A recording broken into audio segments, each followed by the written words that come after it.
guys, welcome back to Magic TV. My name's Craig, and it is 9 o'clock, which means it's time for a Talk Magic. Today, I have the OG of sleight of hand, one of my favorite magicians, and also reinvented himself recently as a boss when it comes to YouTube.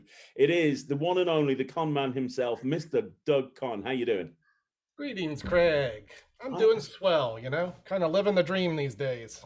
I am so excited to have you on the channel because, I mean, I've been a big fan of yours for years, and you are insanely busy over in the States. I mean, you're gigging all the time. You go out and do street performing, which we'll talk about, but you're also killing it on you. I mean, killing it on YouTube. Your shorts videos, they get 20, 30, 40, 50,000 views, and everybody I speak to, it's like, oh, Doug Conn, Doug Conn, Doug Conn. So, you're a busy guy. Yeah, I've been a busy guy through really this whole pandemic. I kind of went all in on this online thing really almost a year ago to we won't say quite a year ago, but yeah, I fluke. My daughter talked me into uploading a clip onto TikTok, which is what started the whole short, magic form, endeavor. And right off the bat, I got a good response. So the natural segue there was to YouTube, which is a platform I've been interested in really since the early 2000s. 2006, I think, is the first time I post. So, I've been on YouTube a while, and I've tried a couple times to do it right, but it seems like I've found my sweet spot in this YouTube Shorts platform in particular. And I want to talk all about YouTube, and I want to talk about what you're doing on there. But before Great. I do, I think we need to go back to the very beginning, because one thing that strikes me about you is obviously you've published material over the years, you've published some DVDs, you've done some of the stuff that you've created is amazing. But one thing that strikes me as a fan of your channel, and I am a huge fan of your channel, and I watch all of your shorts, one thing that strikes me is your breadth of knowledge. It's just like every short, it's like, okay, here's this thing from this obscure book, and here's this thing from this obscure book. And you seem to cram in like 2,000 magical moments in 60 seconds.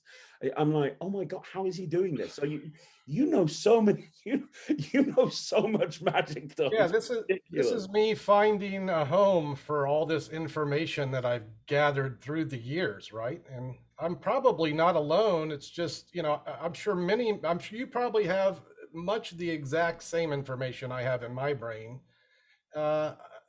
You're active on the shorts and the TikTok, right? Right, Craig? Yeah, I do shorts and TikTok. I don't do it like you. I focus more on the long form content, but I mean, yeah, I don't really do much with shorts, not compared to you, to be honest. Okay, well, yeah, I try real hard, So I've got a lot of magic stuff in my brain. I just love studying our art, right? Like if I could do nothing but study magic and exist that way, I would do that. I don't have a need to perform magic. We were talking about doing tricks before this podcast. I don't care if I do that or not. But after we're done, guess what I'm going to do? I'm going to go crack a book and read some tricks and look forward to my next magical thing, whatever that is. But yeah, for some reason, it's just I love that knowledge that is never ending, really, in the magic world. That's one of the reasons I love this art. And I can tell every single time I watch you, I can tell you're so passionate about it. I am, yeah. Where did it all start, Doug? How did you get into magic? What was your origin story? What was the beginning? It's not uncommon. I was a young man. I was in third grade. I had a teacher that taught a few kids in her class a trick, and we did a magic show for the grades. So I was 9 or 10 when I got introduced to it, and that year I also got a magic kit. And probably the important thing for me was when I discovered Harry Lorraine's The Magic Book. That was kind of the eye opener into what magic could be. He had a good way of describing, in particular, sleight of hand techniques that my 12-year-old brain could understand. So I think maybe if we're going to say that was the starting point for what I am today, it was that. I'd discover magic shops, and then like Paul Harris, being introduced to magicians like Paul Harris, Daryl, Mike Amar, really the magic hedonists back in the 80s. Those were the guys that we all looked up to, and so That's the short story. Started at 9, Harry Lorraine's magic book. Then I discovered a magic shop and what real magic information was out there. The hedonist started me, and with Harry Anderson as an inspiration, I set my sights on street performing, and I did that immediately out of high school. So right from the beginning, did you want to be a street performer? What drew you to that aspect of the art? Because the reason I ask that is a lot of people that get into magic, they kind of gravitate towards corporates, or they gravitate towards Yeah. restaurants, or sometimes kids' birthday parties. I mean, streets is a very odd Yeah, thing. weird, right? Why? Well, there's two things. I mentioned one of them, Harry Anderson, and in particular, it was there's a TV Guide magazine that came out. He was the judge on Night Court at the time. They did an interview with him, and he spoke about street performing, doing magic in New Orleans and San Francisco. And I thought, wow, how fascinating! You could just go out there and do street magic. And I'm like, that sounds like fun. But I was a child then, right? 15, 16. A couple years later, still a child, but growing more into what I want to do, I got to visit Cellini, which I'm sure you're familiar with Cellini, as most listeners should be, the king of street performers. Rest in peace. He left us too soon a few years ago. But I went to a convention he hosted. He had a bar in in North Carolina here in the States, and he had a close-up convention with some of the top street performers in the world, as well as some of just the top magicians. Like Jim was a student of Slidini. Slidini was there. Frank Garcia was there. Whit Hayden, Pop Hayden was there, although he was Whit back in the day. He was also a street performer. Point being, at this convention, there was a lot of street performers, and a lot of Cellini's friends were there. So I got ingratiated into the fold early, at least to have some perception of what this thing could be. And so, yeah, right out of high school, I actually got a job at an amusement park. So I got a gig first, which is probably just so helpful as an atmosphere performer, where I would do 5 or 6 shows a day. So you get those reps, right? You get that time in to make magic good. And so I had that base that allowed me to, start street performing from there. Okay. And obviously you're still street performing now, all these years later. Do you have?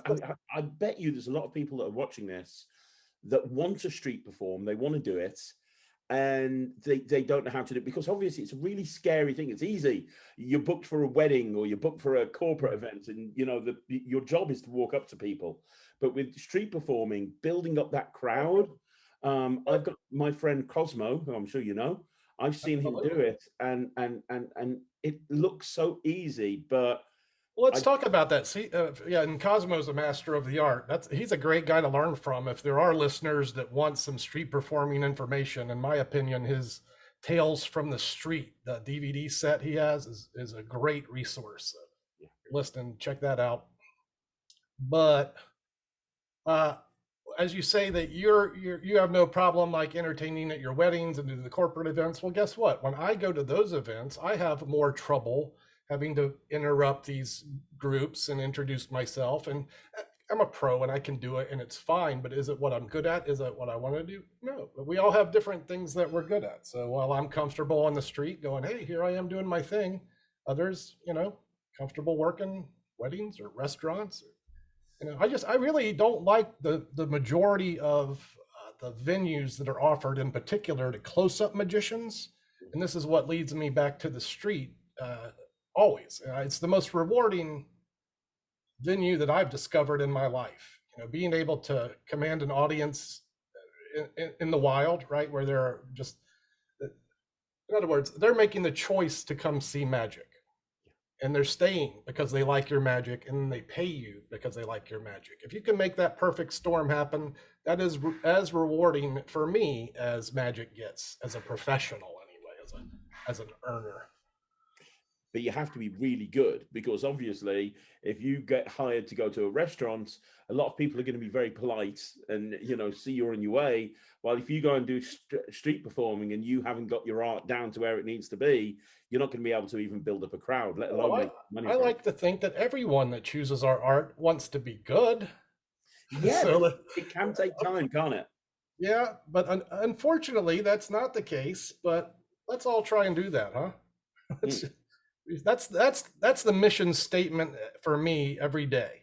make better magic, not just for me, but also for, maybe some students that watch things I teach, or uh, just to open the eyes of people that maybe don't see it every day. When I decide to put a short out there, my question these days usually is, how is this going to benefit my viewer? How are they going to appreciate this magic? And this is, I think, maybe a thing that might set my offerings apart from some of our kindred spirits. That, a lot of times you'll see magicians just doing visuals to music and expecting that this is going to garner the admiration or attention that as a magician, you see a cool magic trick, like, oh, that's the best trick, and you get excited to share about it. But why would your viewer care about this trick? I think if a lot of magicians would ask themselves this question, their magic would be infinitely stronger. We could all have better magic. I know you talk in your videos, Craig. I love it. There's so many magicians don't speak on YouTube or TikTok, and it's like, man, you're missing the point here. Oh, completely agree with you, Doug. 100%. Well, very quickly, just talking about the streets, because it is a question I've had a lot on my channel, and I can't answer it because I've never performed on the streets in my entire life. Yeah. The question that comes up over and over again is, how can you build up a crowd? How do you get the attention of the people? And now I've watched you obviously a lot, and a lot of your shorts is set on the streets. And I notice you're standing behind a table a lot of the time. I've also seen street performers that don't, they kind of have no table, and they kind of do it more cabaret style. Is that a decision you made because you wanted to focus more on the close-up side of things? And yeah, I in years past, I worked on bigger shows, performing, as you'd say, to a circle show and trying to get the largest audience I could with the biggest head I could. And I was never really happy doing that approach. So about 5 years ago, I just decided to do what I love, which is intimate close-up magic. So yeah, I bring my table out and I invite the audience up closely, and yeah, that's what I like. So how do you do that? Well, it's just experience, huh? You figure it out, like everything else. The I'll talk about it just for a minute. Certainly initially, the Cellini Big Three is always something I talk about: sound, movement, and color. If you have a sound, maybe a whistle or a bell, linking rings, cups and balls, things that make noise that attract attention, movement, and a good tricks like the linking rings, and especially how you move around your audience is very important to controlling the edge of the audience and or how they react. And then color, which is that's a personal choice. That's step one: sound, movement, color. So maybe you have a hat with a big feather flying off you. The real key here is just to have a good act. You have an act that has a beginning, a middle, and an end, and you keep your audience interested with exactly what we just talked about, because they can care about what's going on in some form or fashion. and how do you deal with nerves, Doug? Because I mean, it's a very nerve-wracking thing walking out and just trying to build up an audience, and your income is based on how well they're enjoying that. A lot of magicians and entertainers, they do struggle with nerves, especially going into an alien environment. As someone that's been doing this for so long, is there any advice on dealing with nerves in this sort of situation? Yeah, there's not a day that goes by that I'm performing where I don't have nerves. So it's just a matter of managing the situation, right? I'm guessing a lot of people will have different ways to do this. I use meditation techniques, some breathing exercises. One of the lessons I got from a Jeff McBride lecture years ago works real well, and that's just to shake it out. Shake your fingers, shake your hands, jump up and down, and get that loose energy, that nervous energy out of the body. And as always, the real answer again is going to be experience. The more you do it, the less your nerves will be there. And I feel like a lot of magicians maybe have extra nerves because they don't get the chance to perform these reps. It's the only cure, and it's weird. Like, the cure is the disease, but if you can go busk and get those reps in, it will start solving itself as time goes on. I think this should be a recommended course of action for all professional magicians to get these reps in. Where do you do it is the question. It's unfortunate that we don't have venues to get, we have magic clubs. I guess we can, our fellow magicians will give us pats on the back for doing well, but they're not going to tell us what's good or bad. Really, the only one you can trust is your audience, and you just have to have an open and hopefully honest to yourself eye and ear about what's going on as you're developing. That's how you get good. That's great advice. Really is. So going back to your career, obviously you said that you took a job for a while in an amusement park. You started street performing. I'm guessing then you just went street performing full time, and then started doing gigs Yeah, I actually stopped street performing as my first child was coming onto the planet, and I took a job with Magic Masters. If you remember this company, or if you're aware that is a kind of a tourist trap magic shop. This guy had it down to a science almost. We did 3 demonstrations, rotated every hour, cards, coins, and it was what it was for me was a wonderful growing opportunity in addition to a paying job. Here I am getting the reps with all these classic magic tricks. I'm getting an audience 15 minutes, 3 times an hour, 5 or 6 hours a day. And while I might not have grown as much for my personal repertoire, I learned how to connect with people and all kinds of people on that note. So that was a very important part of my life. And I would return to this company probably 3 or 4 times. It's amazing how many times they would hire me back. I must have been a pretty good employee. It was in a mall, right? Like one time I just locked the gates, threw the keys in the middle of the day, and I'm like, I've had enough. I've hit the wall and I'm out of here. And so, yeah, working in magic shops, big part of my life. I owned one in the French Quarter for a couple of years in the early Really? 2000s. Yeah, I partnered up with Mark Faulkner, a wonderful magician who's currently living in Prague, and we opened the Big Easy Magic Company. Oh wow.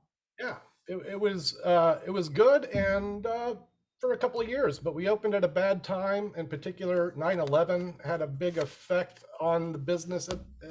Travel and tourism came to a screeching halt, and we were never like great. So when everything came to a screeching halt, we really struggled, and I never got over that hump. And it was fun while it lasted, but didn't last. Let's just say that. Well, when did you start releasing products yourself, Doug? Because obviously at some point you've brought out quite a lot of products over the years. We talked off camera, your DVD set is phenomenal. A lot of people. Yeah, that shop was opened really on the heels of my book that was released in the early 2000s, Tricks of My Trade, which was published by Paul Cummins, another great master that left us too soon last year. And so yeah, that's about when in 2000s. I'd published a set of lecture notes a couple of years before that, and I sold those and a couple of little trinkets I put together for the lecture tour. But the main things that I've sold are that book, and then I had the Built to Last project, which was done with Rich Aviles and Tricky.com. Rich did some really good work back in those days, and then some other regular job snatched him away from our fold, so he got to go do something else besides produce magic videos. But I'm quite proud of both that and also this one, Pinky Swear, which is the DVD on Pinky Count and the Pass. So those are still available on my shop at conjure.com if anyone buys that archaic source of information anymore. It doesn't seem like anyone, no one buys DVDs anymore, but if you do, I have them. Well, Built to Last is amazing. Built to Last is so good. I love it. It's one of my favorite DVDs that I've ever watched. It's got some workers on there, I think the title is appropriate. Those are routines that have been with me for 30 years, a lot of them. Built to last. Here's a question for people. Obviously, the material on those DVDs, like you say, you've used them for so many years. They've been your bread and butter routines, your go-to routines. Do you have any advice on creativity? I'm not necessarily talking about creating a trick to ultimately sell. I'm talking about trying to create your own material so that your act is unique compared to everyone else doing the same thing. As someone that's developed their own material, is there any advice that you can give on creativity or inspiration and that side of things? Yeah, I'm thinking I'm going to sound like a broken record when I just say that it's, I think, a matter of repetition, or my favorite word over the last year has been consistency. right? So if someone is trying to be creative, are they really trying? It's like maybe it just requires a little more effort if you think you're not or you can't be. And I guess maybe some of this stems from having a good base.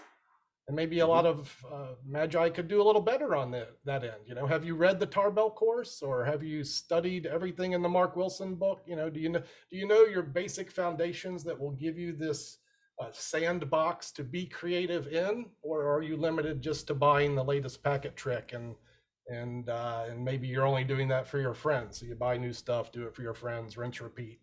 It's going to be hard to be creative if you don't have both the basic building blocks and also the consistency of attempting to be creative.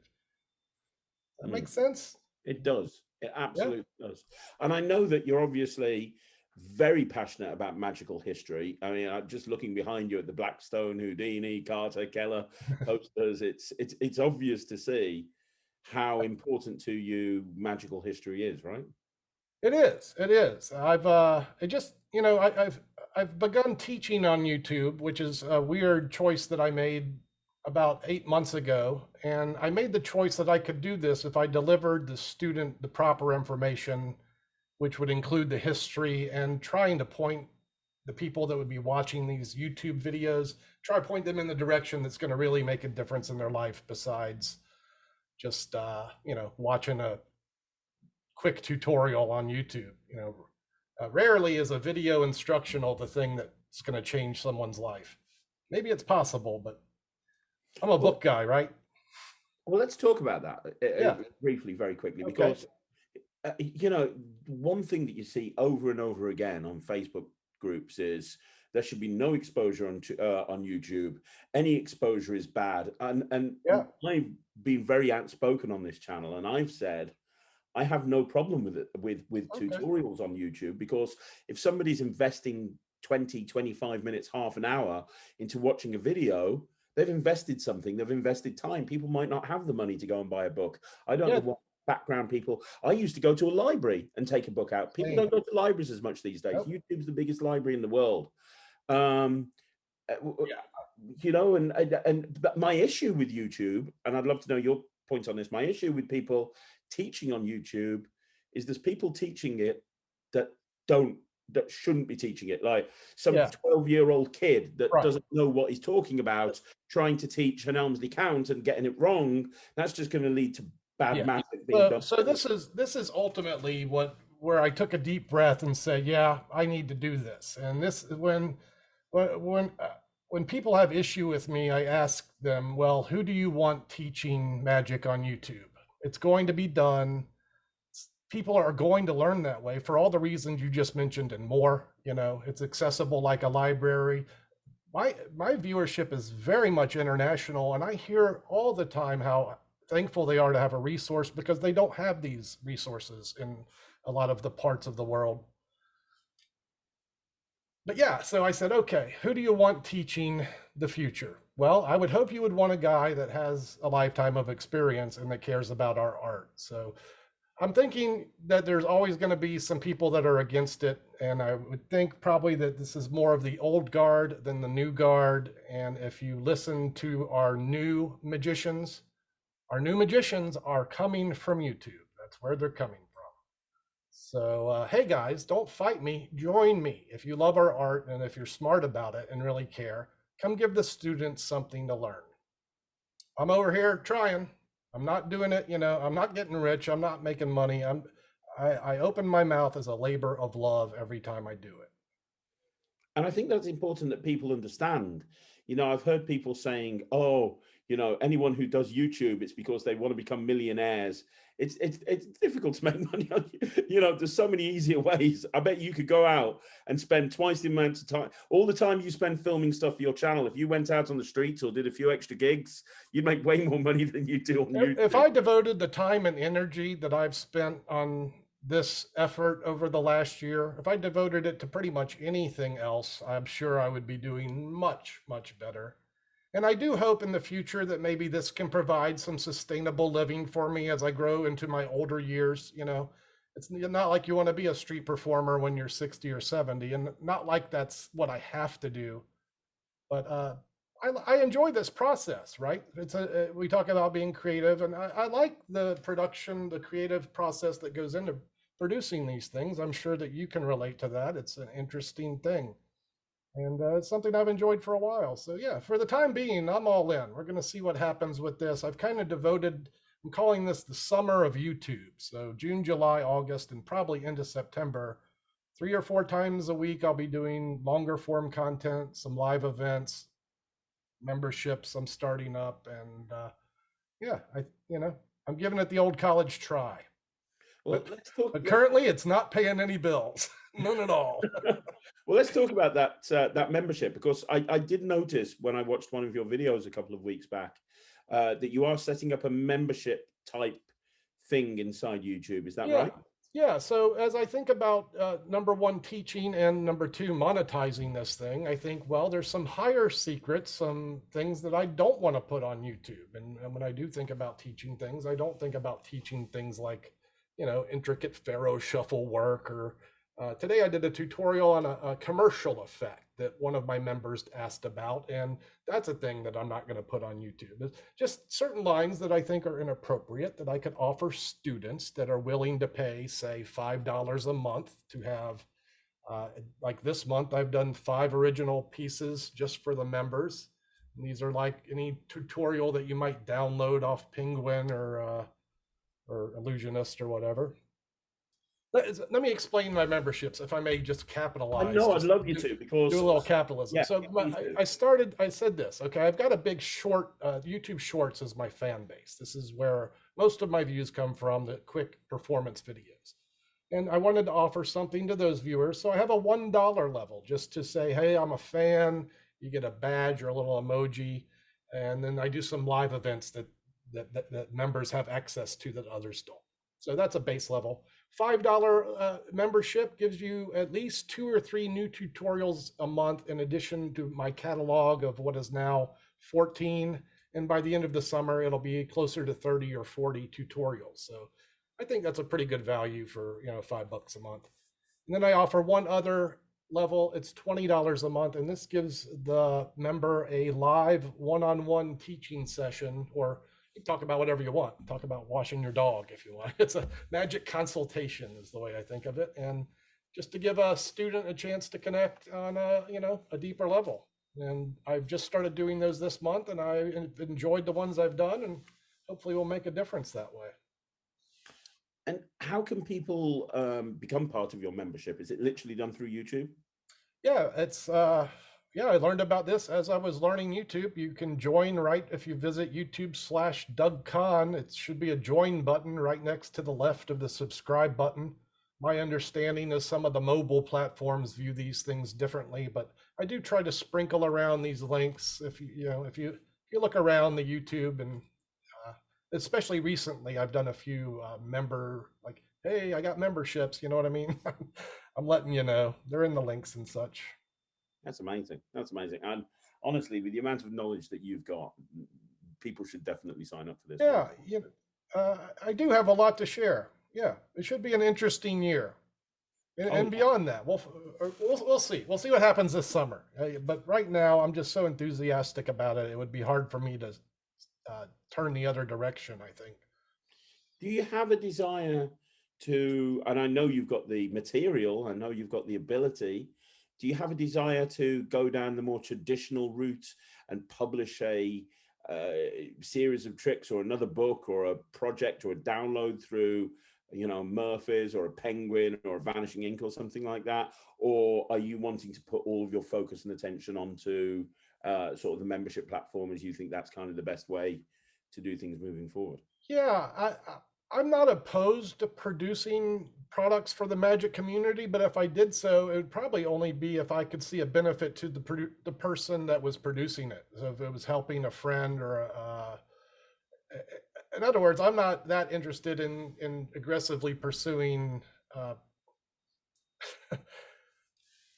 I have issue, let's say, with the amount of material that is being produced for the magic community at this point in time. It's simply unwieldy, right? Let's talk about that. I Yeah, mentioned this on I interviewed John Bannon, who I know that you respect a lot of his work. absolutely.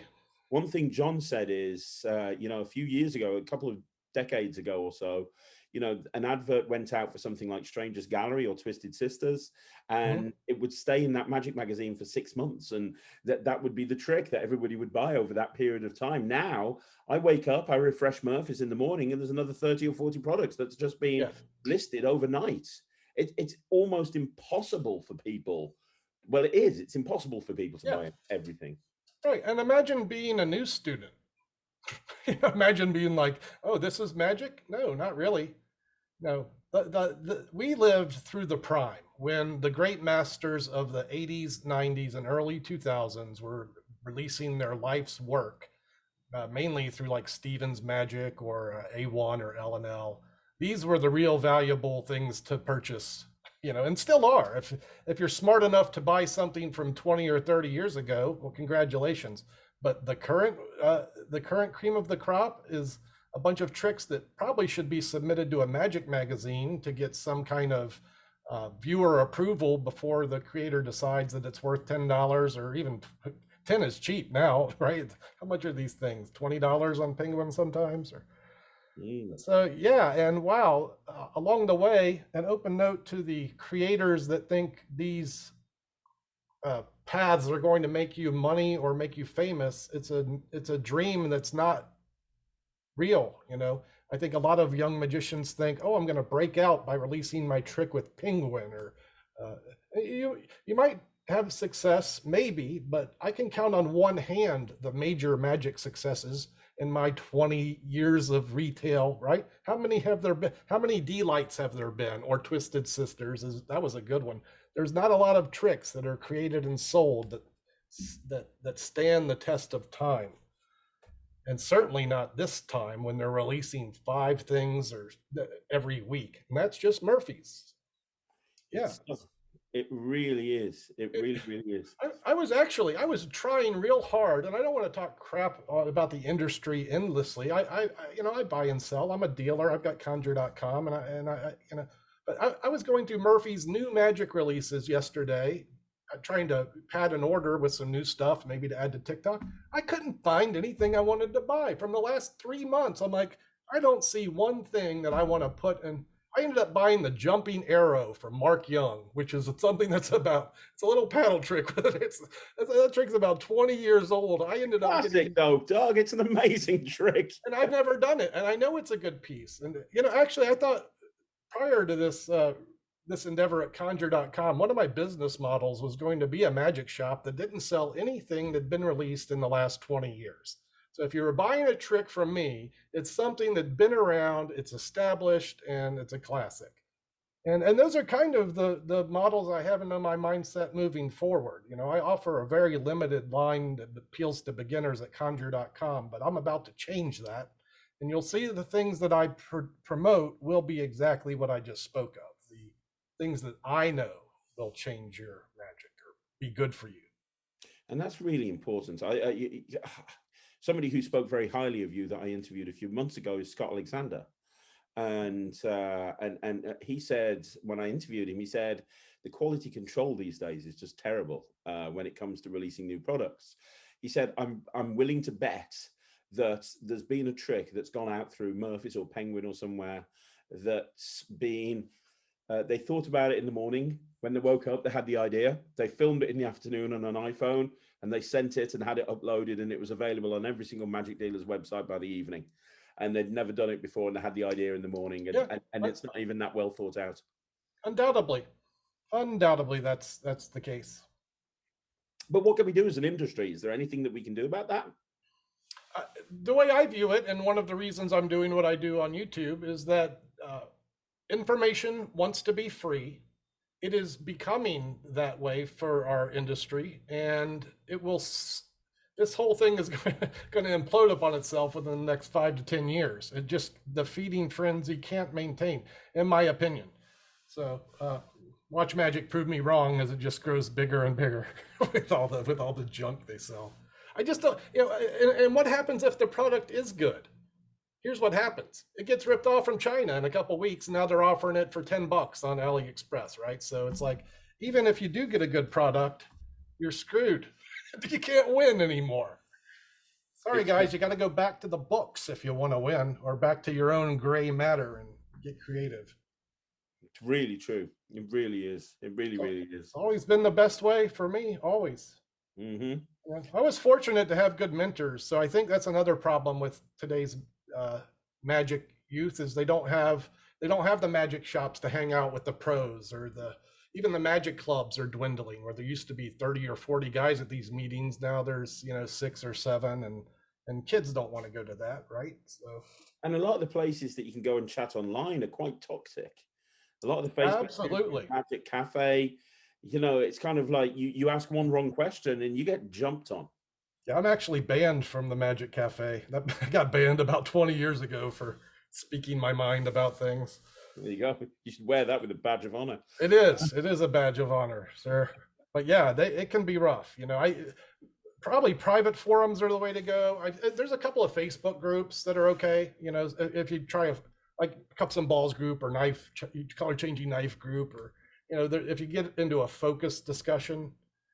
I'll give a thumbs up to Luke Dancy's All Things Magic. Are you on that group, All I Things don't think Magic? I am actually. That's one of the Yeah. one groups I'm not on, but I've heard good things about it. Yeah, and I'm not on a lot, so I might just have got lucky. I like Luke. We go way back, so I joined his little party, and there's over maybe nearing 2,000 magicians there, and rarely is there any bullshit. So it's nice. Can I say bullshit on this? Of course you can. Yeah.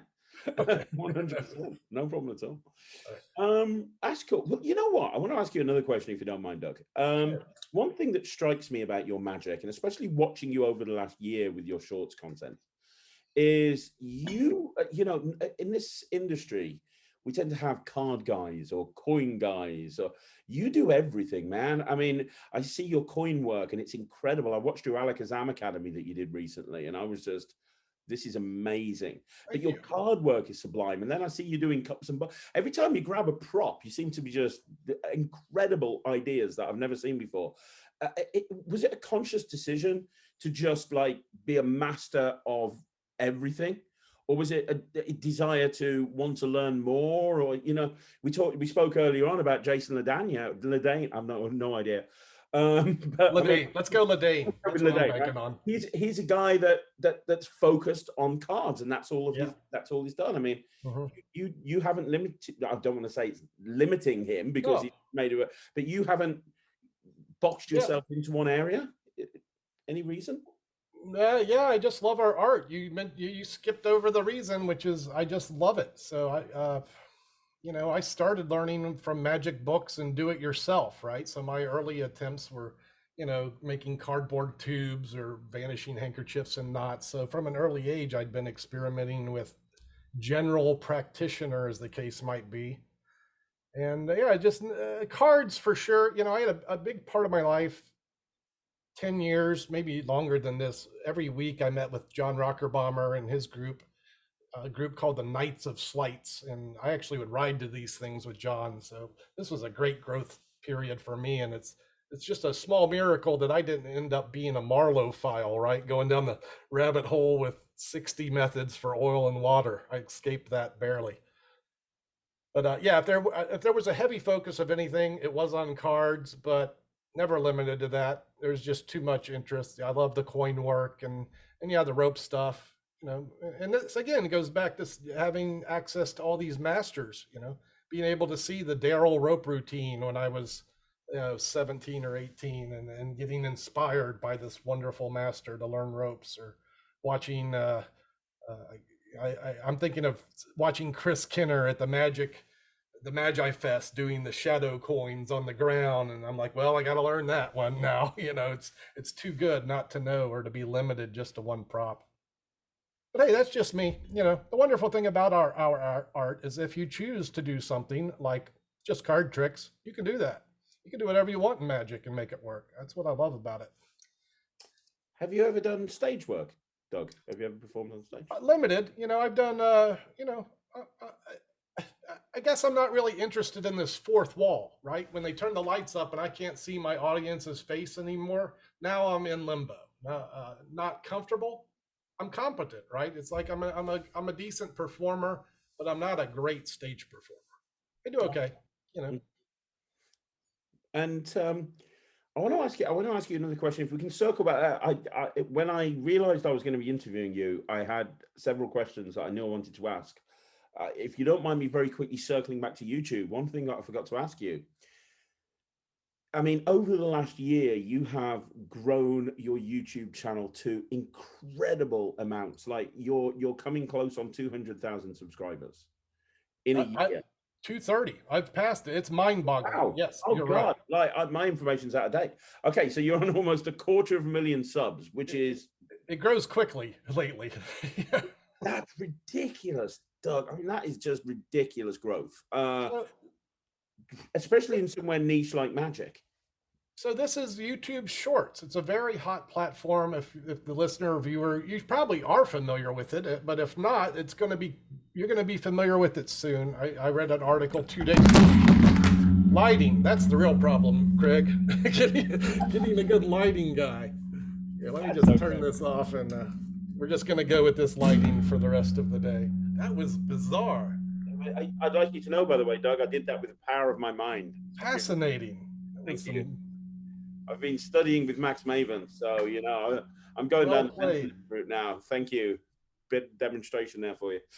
So look, I'm going to attribute this growth to mainly just a few viral videos, and this is the power of YouTube Shorts, much like it is TikTok. If you can find a video piece that appeals to the general public, then you have this audience waiting to watch your stuff. And as I attain this success on the platform, I know that there are so many other magicians that are at least equal or potentially better than what I'm doing. And hey, guys, come on in. The water's fine. We're waiting on you. We have an audience that is ready for good magic. So, yeah. If Is it challenging, like trying, because a lot of your content is short form, less than 60 seconds. mm-hmm. And obviously you do longer Yeah. videos as well, but a lot of the videos you put out are short. Is it challenging? Because magic is generally designed to be done and take longer than a minute. You build a relationship a lot of the time, and you're what am I trying to say? When I looked it's unwieldy. Trying to put an effect into 1 minute was mind-bogglingly hard when I started. And again, it's just a matter of repetition, consistency, and learning how to do things, to fit in the box. I look back at my early attempts, like to do tricks that had no business being under a minute, and I'm trying to speed up the video, and you just now you learn it. Now I write a script, and I can pretty much write this. That's how I start most days. I sit down. I'm like, okay, why is my viewer going to care? And that's where I start. And then I write a basic framework that I can peg. Use my videos, if it needs to be 59 seconds, it'll be that. And here we are talking about experience again. No substitute for it. I'm starting to see a pattern with this interview. Experience and consistency, right? Those are the key words, buddy. Consistency. We'll call that I'll try not to say consistency too much more, but that is the key.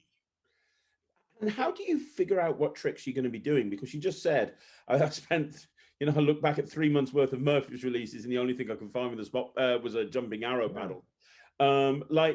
Is it difficult to, because I mean, even somebody with your extensive magical knowledge, and you have got so much knowledge, I see you sharing so many routines and people that I'd forgotten about. And even with your knowledge, you must be running out of stuff, or finding it difficult sometimes to find things that will work.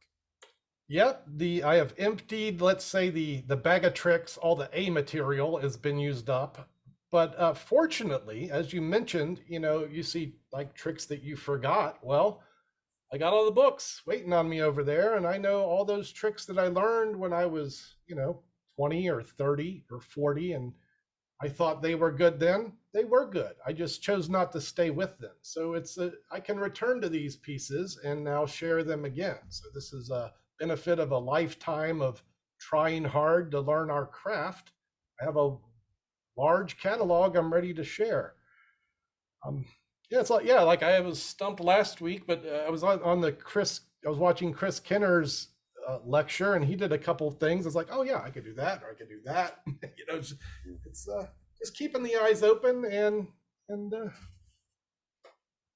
yeah, Yeah, just keep looking out. keep Absolutely. looking. But it helps if you've studied magic for 30 years to have that deep repertoire. You're able to do it, Craig, right? How many tricks have you posted? Have you Oh, posted hundreds? I do this magic live every day at 9 o'clock. So Every day. every day at 9 o'clock. Every day, And I've Magic been doing Live. it for just over a year. So yeah, Wow. every day. But I do it. I don't limit myself to a minute. I kind of do like it takes as long as it takes. It's I purely, see. Okay. So it's not. some of it will end up on short form, and well, I'll take a Yeah. closer look at your work. Cool. That's Um, congratulations. That's not easy. Have you tried to do different magic every day? yeah, I do a different thing every day. Wow. Sometimes it's a little bit easier than you would imagine because I also do the review show every week. I review 4 or 5 items, so I'm always I perform Okay. everything that I review. So I'm always learning new tricks for the review show. And if I review something that I think's good, I'll then film it for a future Magic Live as well. So Okay. Yeah, I dig that. I've got that going on as well, which helps. That's wonderful. That all works hand in hand for you and the viewer, right? They get to see quality material, and I'm sure you tell them if it's not. I've heard your reviews.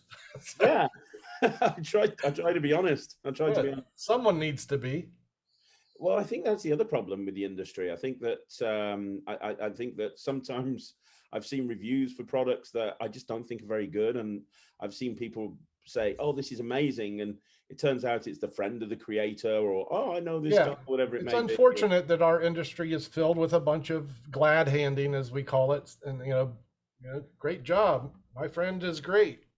Oh, it's yeah. And I I've maybe been guilty of giving a nice review. Not I wouldn't say when something's bad, but yeah, just because my friend asked me, of course I'm going to say something nice for you. And my concern is this, that maybe some of the reviewers on YouTube, some of the really becoming the professional reviewers almost, are getting this supply of products from the creators and then speaking kindly about them just because they're getting them for free. And that's a shame if that's happening. I'm not pointing fingers. I'm just assuming. And I might be. Let me just say, I know that Murphy's has selected reviewers that they send products to. So if that's happening, then there's an issue. Am Well, I in trouble with Murphy's now? Sorry, nah, Murphy's. nah, nah, nah. You're right. I mean, Murphys do send stuff out for free. I rarely. I mean, I've made a big deal of it on the channel. I rarely have stuff sent to me. It does happen every so often, but even Yeah. when it does happen, I say, look, if you send this to me, I'm going to be completely honest, and that's just the way it's going to be. But 95% of the stuff that I do, I buy it myself. I make a point Okay. of buying it myself. Great. And That's a good way to do it. That way you're taking the viewpoint of the consumer. yeah, exactly. And if I told you the amount of stuff that I throw in the bin after I reviewed it, Doug, it's terrible. The You amounts don't of try to stuff. sell it on the eBay or something? I don't It's want not to even try. worth I that. don't want to force it on some. I don't want to. Yeah. I feel Sad, right? critical going and saying this is 0%. It's terrible. Hey, buy my trick on eBay, will you? Because I don't want it. So it just goes in the bin, tends to be honest. Good point. What about you, Doug? Let me ask you a question. What's you've achieved so much in the magic industry, like a lot of stuff I didn't even realize. You've been at the top of your game as a close-up performer, street performer. I didn't even know you'd run a magic shop before. Obviously, you've got your own online shop. You've got a huge YouTube channel that's only going to continue growing. Your brand on YouTube gets stronger and stronger every single day. Off the back of that, you've got your membership site, which is going to continue to grow and grow and grow. You're still lecturing, as I said, I mentioned it just a few weeks ago. You did the Alakazam thing, which I thought was fantastic. You've done so much. If you decided to just shut shop tomorrow, your legacy is set. Everybody will remember Doug Conn for a long time, but you're not going anywhere. What is there anything left on your magical bucket list that you want to achieve? What are your plans for the future, your hopes, your goals, whatever it may be? Is there anything Yeah. specific? So looking forward, let's say my 2-year goal, right? What am I going to be doing in 2 years? I hope to be in a nice RV, a nice recreational vehicle, which will be towing a Tesla if I have the perfect world. And I will travel first the United States, going every place that I want to see in this country. This will probably involve busking, if nothing else, just to capture the ambience of being, say, in Colorado street performing, or in California street performing, or today we're in, New York City, right? So a lifetime of traveling, sharing magic around the world. That's what I'm going to do. That sounds. So when the tricks are done, the human element's still going to be there. Like you talk about seeing my clips on YouTube with the street performing. I found that people really enjoy that experience of watching live magic, and I'm happy that they feel that way. Be able to, without, say, a Jabrizi reaction, right? Like sometimes my street performing clips, I get people asking me why they're not going crazy. Well, it's because it's the real world. Like sometimes people are stunned silent at a magic trick, and they're like, they don't know how to react, or anyway, point is, much like on the street, people like watching people. I'm intend to make this happen on YouTube for a long time. That's a thought. And along the way, I get to see the world and hopefully pick my end destination. Currently, it's Switzerland, but I reserve the right to change my mind about where I will live the rest of my life. Probably won't be the United States, though. I love that. I love that. So you're going to carry on building the YouTube channel, carry on growing and strengthening the brand, but you're taking it on the road. I love that idea. Yeah, I think I can keep it going, and yeah, just share what I know in different form in different places with different people. And maybe this, I'd also, like you're doing, introduce the world to some other magicians. I've certainly entertained having some special guests on, or maybe it's this. Hey, this week we're in New York City having we're jamming with the magicians Saturday morning at Katz's Deli, and now it's this look at the magic world in this way, instead of just here's my magic, here's my magic. It's like here's what magic is here, here's what magic is there. And yeah, to do that, I got to get out there and share it. That means I need the RV first, I think. So I'll work on that. And you mentioned what do you think? Where do you think magic is heading as an industry? You mentioned about how things might implode when it comes to the commercial side of things. Yeah, everyone's got their own opinion as to what's going on at the moment. Where do you think the industry is heading, Doug? For somebody who's been around in the industry for so long, here's the good news. If you want to perform magic for a living, I think that's going to be viable for hundreds and hundreds of years. I think a good performer that can convey magic occurrences, in particular live in person, you're going to be working for a while. And it doesn't matter what tricks you're doing, right? You could do sponge balls, you could do anything if you're a good performer. So you don't need these tricks that the magic industry is making. And I'm just guessing that within the next few years, there's just not going to be an audience for this endless glut of magic paraphernalia. Maybe I'm wrong. Can the magic industry be that much self-serving for that long? That's the question. Well, if new tricks weren't coming out, what would happen? Where would, because new people are getting in. One of the reasons why it's sustainable right now is because there's so many new people getting into magic. And as well as me, when you get into magic for the first time and that bug bites you and you realize, hang on a minute, it's almost like in that first Harry Potter film, when the wall opens up and you see Diagon Alley for the first time, and you're like, oh my God, I didn't even realize this world exists. When you get into magic and you realize that there's all these magic shops and you can buy all these weird and wonderful gizmos that will allow you to do seemingly impossible things, you spend money, and there's always new people coming into magic. I mean, if the industry went the direction you're saying, where would those people go? Well, that's a good question, and I'm wondering if the outlets for these people to hang around and really, magic is almost like a cocoon, right? Magic has its own.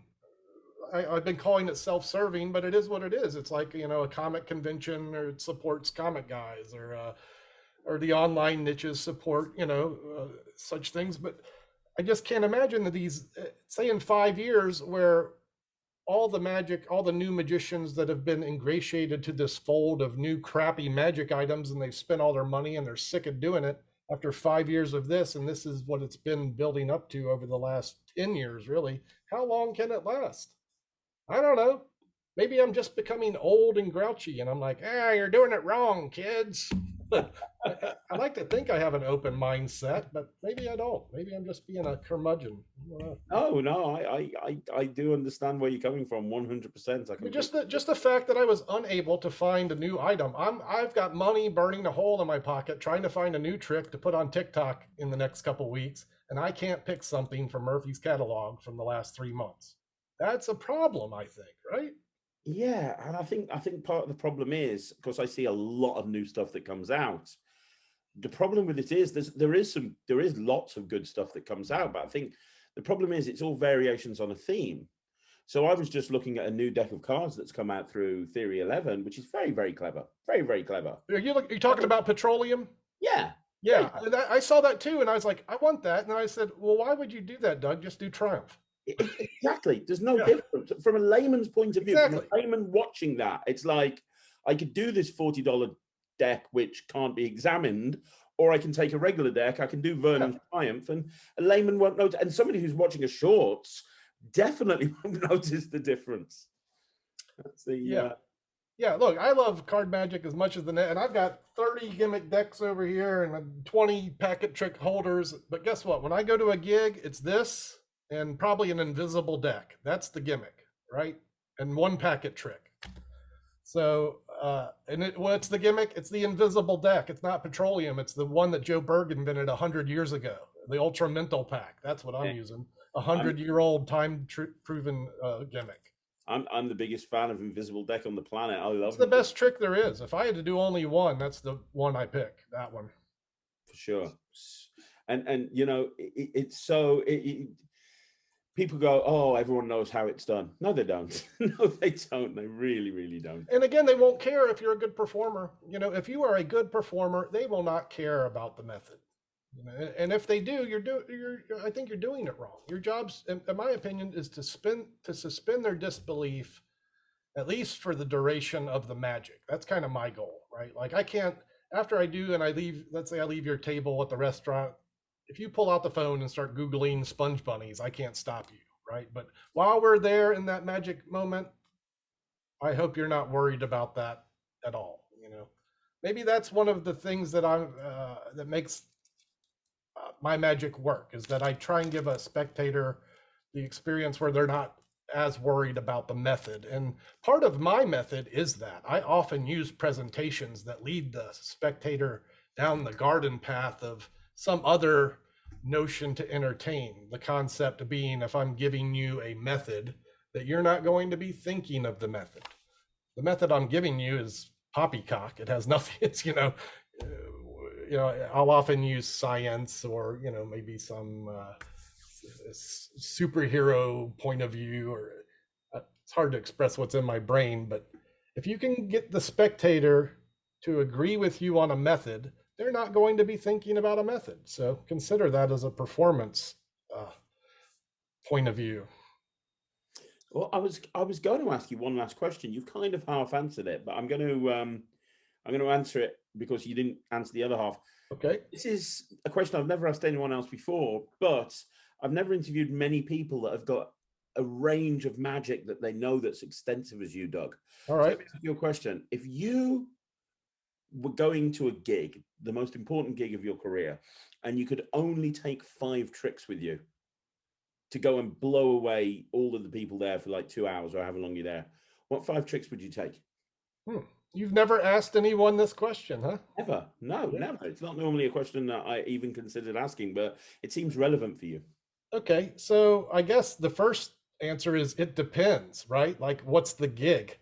Okay, but I'll give you a general overview of, like, if I was to pick some all-purpose material. We got one already, right? The invisible deck. Mm-hmm. And I mentioned the sponge bunnies, which is at least a close second, if not tied, for one of the greatest magic moments of all time.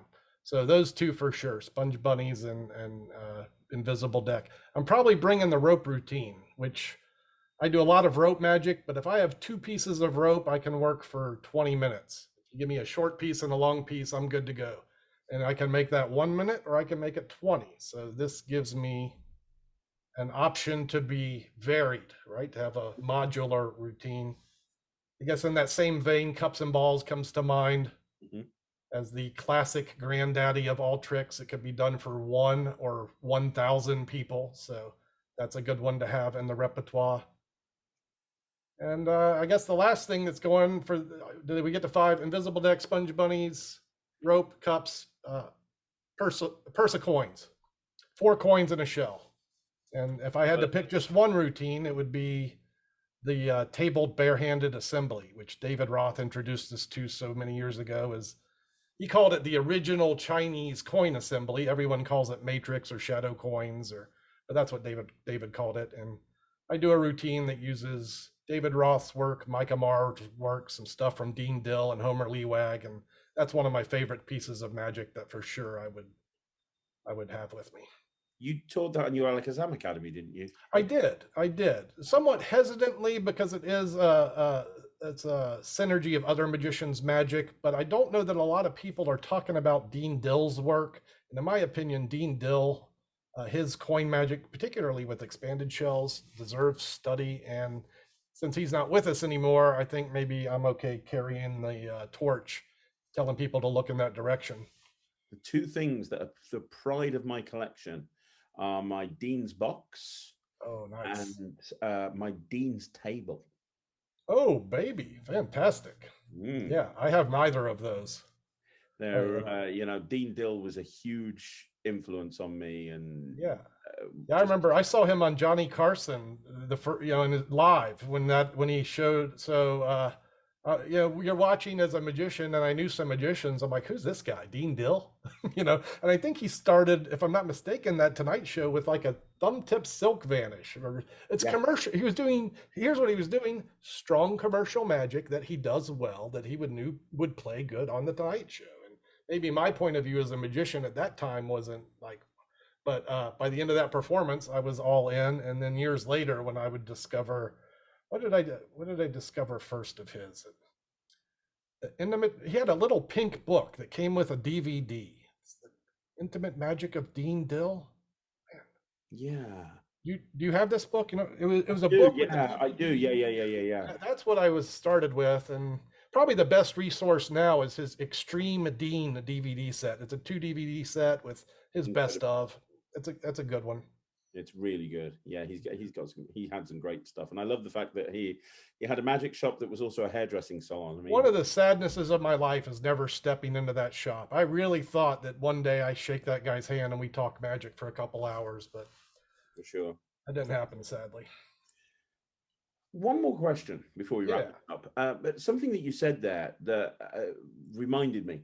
You said about commercial magic and that Dean went on TV and did the thumb tip vanish. And yeah, he did do so much commercial magic. Mm-hmm. One thing that strikes me about your shorts content on YouTube is you do stuff that would work in the real world. So many magicians that are trying to make it on shorts, they do stuff that's designed for TikTok. It's social media magic. It's, I see so many things as a reviewer now that comes out and it's just completely impractical. And when I say it's completely impractical, people go, yeah, it's designed for social media. Yeah. And you see so many people that are just doing this social. You literally have to be just looking for this one angle for it to work, and you spend $50 on it and you're never going to do it. And I've had arguments with people in the past saying, you don't need this social media magic to build up an audience on any social media platform.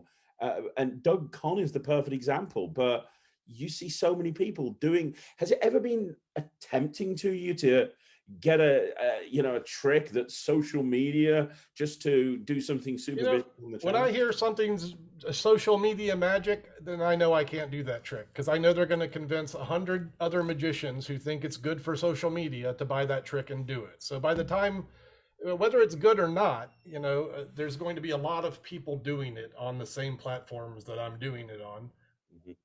A large portion of them are probably going to do it poorly, because they're not going to do these steps, which I've talked about. They're not going to, before they buy it, ask, how is this going to benefit their viewer, or what the a viewer can appreciate about the effect. They're just going to buy into the hype that this quick, flashy trailer they saw is going to make them fancy like the video was fancy.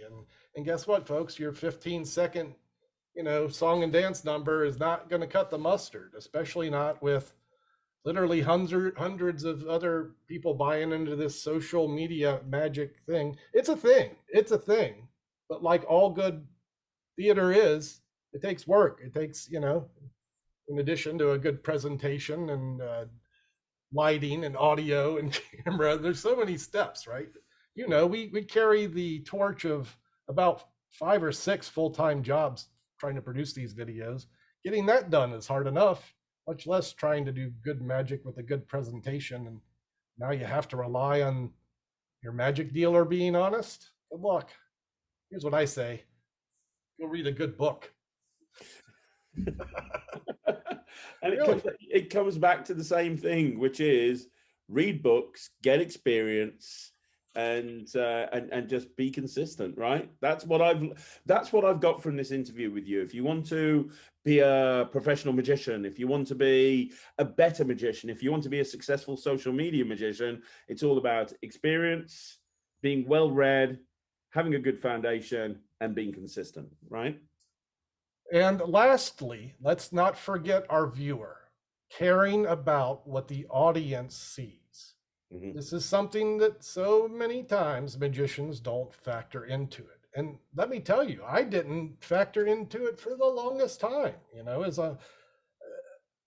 become more important to me in the last year of my life than it ever has been. And if there's anything, that people get out of this, and I had it pounded into my head and didn't listen. But if your viewer cannot appreciate the effect, and this is Alex Elmsley, channeling Alex Elmsley to you, can your viewer appreciate the effect? Can your viewer appreciate you changing that card into a watch? Probably not. Maybe the first guy they see do it, which was Shin Lim. So you got to beat him to the punch. Good luck with that. But by the time they've seen 100 cards turn into watches, your social media magic isn't going to be that impressive.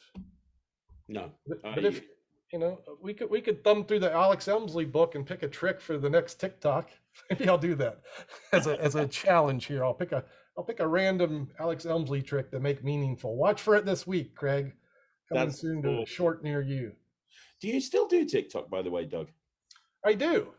Although the algorithm and I rarely get along lately. Like it's so mind-boggling that this platform, which provided such great success for me earlier, now has become troublesome. I attribute some of that to an influx of fellow magicians. It's become overbearing if you're producing on that platform. But YouTube and I get along fine. I'm happy with that. But yeah, the way TikTok shows things, if you're not super popular, you're not on the FYP. But guess what? I'm uploading there 4 or 5 times a week still. Yeah. Fantastic.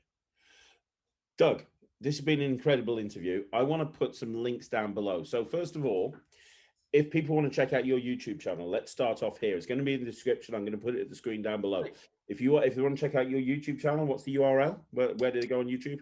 YouTube Doug Conn. Doug Conn. That's it. My name. Perfect. And they hit the subscribe button, hit the little bell to be notified, and the join button is going to be there somewhere as well. And like we said, there's 3 memberships: the $1, the $5, and the $20. And $20, you're going to get like regular. It's a ridiculous value. Here's what I allocated for this. I looked at my schedule and I said I can allocate 100 hours a month. And maybe that's more than I could handle, but that's what my brain thinks I can do. So I'm giving 100 people that opportunity to not just grow with me, but to, support my dream. And I welcome anyone to join us. As far as magic teaching goes, the knowledge I have, I think most guys start at about $50 an hour. So to have an opportunity to, do this, come on, I'm waiting on you. If not that, join for $1. Make a dream come true. Help me get that RV so I can, share the dream in 2 years from now in other parts of the world. Absolutely. And TikTok, what are you on TikTok? Most of my social media away from YouTube is Conjure. So Connjure. That's going to be TikTok, Instagram, Facebook, if you need to find me there. Yeah, at Conjure, Connjure. Perfect. And then finally, what's the URL for the shop if people want to get your products? Yeah, it's conjure.com. And by the way, if you're interested in just booking a single lesson away from the YouTube platform, I do book lessons from there as well. It's $30 for a lesson, so it's $10 more. Whoop-de-doo. $30 for a lesson. How long is that lesson? Uh, uh, I say up to an hour. I'm not like saying that's all it has to be, but yeah, So $30 for an hour to have yeah, a lesson with Doug Conn. it's a pretty good value, I think. Hopefully, the schedule will fill up after this interview with your enthusiasm. That's incredible. That's Uh, ridiculously cheap. I priced it to be that way. That's incredible. That's amazing. Yeah, well, if I can fill that schedule, I can live my dream, and we can make better magic, and I can get that RV. I don't know that this will be a long-term thing, but certainly as I spoke of going all in over the summer, this was a reasonable way to fill in the blanks of my, uh, you know, say, like normally I'd be street performing. Maybe I'm in New York or Canada this time of year, right, where it's sweltering in New Orleans. But now I'm all in. I'm focused on this, and this is just another piece of the puzzle that lets me keep it going. So yeah, join me. Thank you.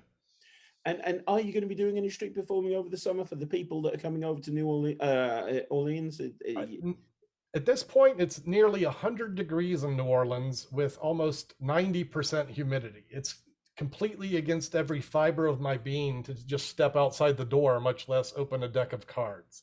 I do Stay in plan the to do aircon. some, yeah, I plan to travel some this summer. I'm eyeballing Colorado in August. So if I make it up to some cool mountain air, I definitely am itching to get some performing in and share some of it. But I'm really probably not going to do it again until October, as far as New Orleans goes. Okay, okay. That's amazing. That's bloody hot. Right, okay. It's ridiculous. Hey, Eric Evans just came to town. You know Eric Evans? Are you familiar with Yeah, Secret Art of Magic? yeah. He just came back to town. I'm like, man, what are you doing? It's insane here. But here's what the deal is: everyone's been locked up for a year and a half, right? It's time to work again. And I'll tell you what: if you're willing to put your foot out into the arena, this is a great time to be an entertainer, a street performer. People are happily welcoming entertainment back to their lives. So yeah, if you can work through the heat, come on to the Big Easy. Yeah, yeah. I don't think I could do that. Not me, no. I like it cold. Mid 80s. Yeah, I do too. I like working when it's 50 degrees outside. I'm good in the winter. Absolutely. Doug, this has been an incredible conversation. I knew it would be, and a lot of your views and my views are aligned. So thank you so much for coming on the channel. I really It's been a appreciate joy, it. Craig. Thanks for asking and then asking again because I said I got to wait on the first time you asked. So thanks. Oh, I wasn't going to let you get was All right, like, cool. I was biding my time. I was like, right, I'm going to try again. Well, But I've seen your list of interviewees is quite impressive. I'm honored to be ingratiated into that fold. So kudos to you on a job well done as you're patting my back. And I say there's a lot of that goes on in the magic world, but you're obviously following similar dreams and accomplishing them. And thank you and congrats for you as well. Thank you very much. Thank you Yeah, very buddy. much, Doug. Really appreciate it. Keep being consistent. I will. That's my new mantra now: consistent and Well, experience. 100%. I'll see you in Switzerland then. I love it. Yeah, 100%. Definitely. Guys, make sure that you follow Doug on every single social media channel that's in the description down below. And please, please, please support him. The man needs an RV and we can help him out. Thank you. So please, and honestly, if you care about magic and you care about wanting to make your magic better, then please subscribe and make sure that you join his membership because Doug knows his stuff and then some. So Doug, one more time, thank you so much, my friend. My pleasure, bud. Guys, I will see you again soon. I'll see you again tomorrow with another video. My name's Craig from Magic TV.